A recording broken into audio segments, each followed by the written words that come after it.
Minasan konnichiwa. Baiklah, hari ini kita akan belajar tentang morfologi bahasa Jepang.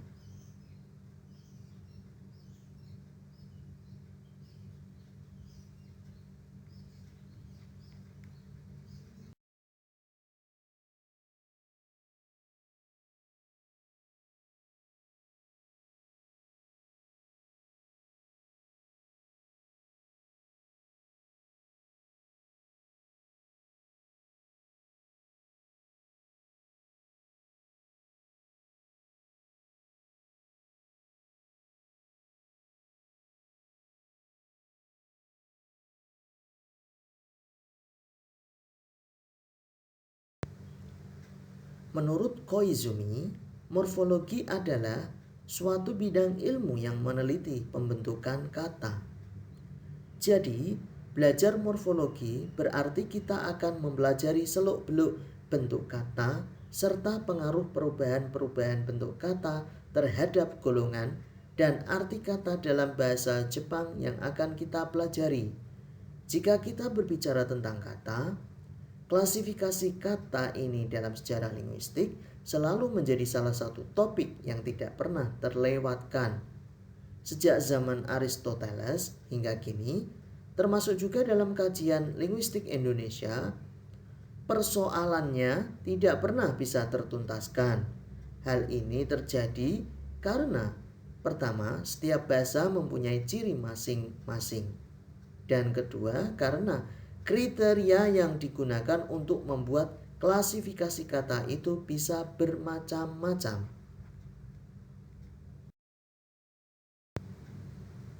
Dalam kaitannya dengan istilah Nihongo Gaku atau linguistik bahasa Jepang, istilah morfologi atau terkenal dengan sebutan Keitarong merupakan salah satu cabang ilmu linguistik yang perlu kita ketahui sebagai pembelajar ataupun sebagai peneliti bahasa Jepang yang berlatar belakang sebagai orang Indonesia atau orang asing agar dapat menguatkan kita terhadap bahasa Jepang yang kita pelajari.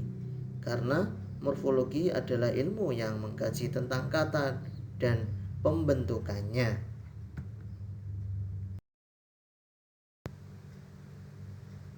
Morfem dan kata. Morfem merupakan satuan bentuk paling kecil dalam sebuah bahasa yang mempunyai arti dan tidak dapat dibagi menjadi satuan yang lebih kecil lagi. Morfem dapat berupa klitika atau partikel. Misalnya dalam bahasa Indonesia partikel kah, lah. Imbuhannya misalnya me, an, mekan. Dan kata dasar misalnya makan, bawa, dan sebagainya. Dalam bahasa Jepang, menurut Koizumi, morfem adalah satuan terkecil dari sebuah kata yang memiliki makna.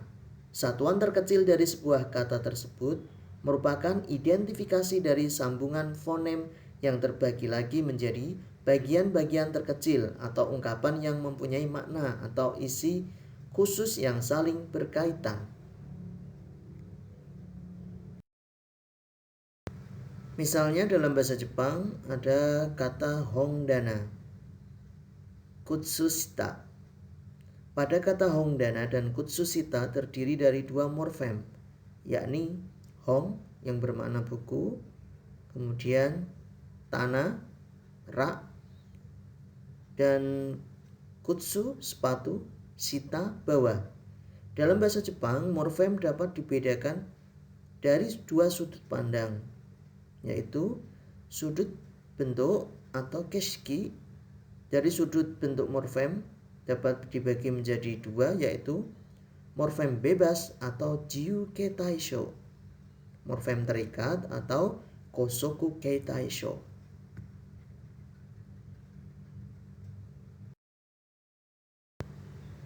Morfem bebas atau jiuke taisho adalah morfem yang secara potensial dapat berdiri sendiri, sedangkan morfem terikat atau kosoku kei taisho adalah morfem yang tidak dapat berdiri sendiri.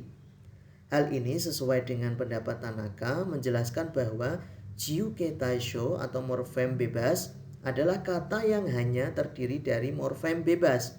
Contohnya, yama, michi, hana, me. Kata yang terdiri dari morfem bebas dan morfem terikat.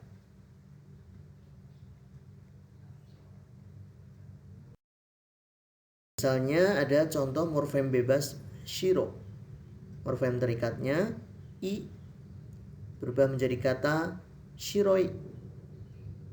Morfem bebas shizuka, morfem terikat na menjadi kata shizukana. Misalnya ada gabungan dua morfem bebas. Yang pertama kutsu digabung dengan sita menjadi sebuah kata kutsusita. Kemudian onna ditambah kokoro menjadi kata onna kokoro. Kemudian gabungan dari dua buah morfem terikat. Yang pertama shi ditambah te menjadilah kata shite yang artinya melakukan, bentuk T. Selanjutnya nomi ditambah dengan ande menjadi sebuah kata nonde, minum, dan sebagainya.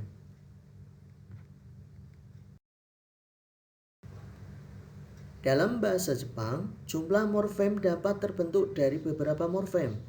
Misalnya, kutsusita terdiri dari dua buah morfem bebas kutsu dan sita. Kutsu terdiri satu buah morfem bebas. Kaite terdiri dari morfem bebas kaku dan morfem terikat te.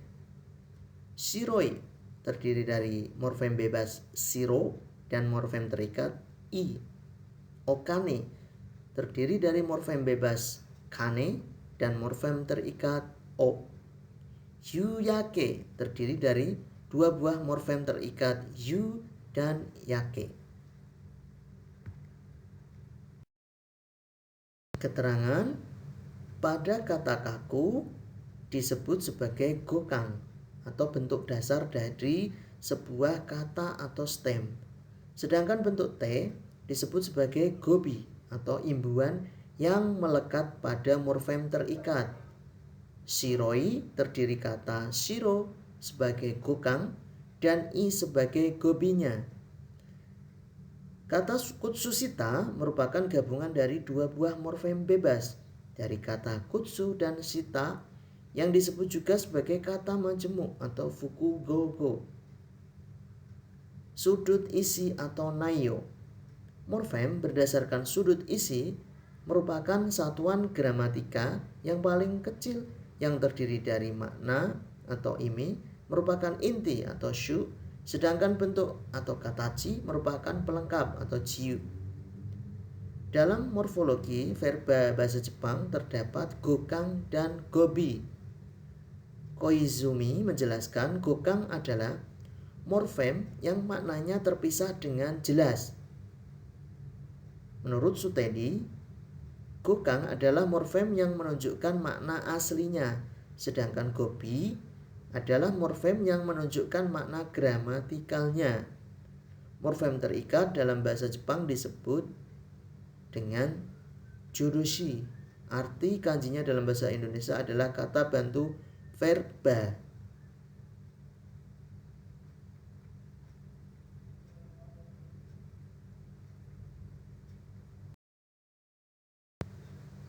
Hai, Otsukare sama deshita.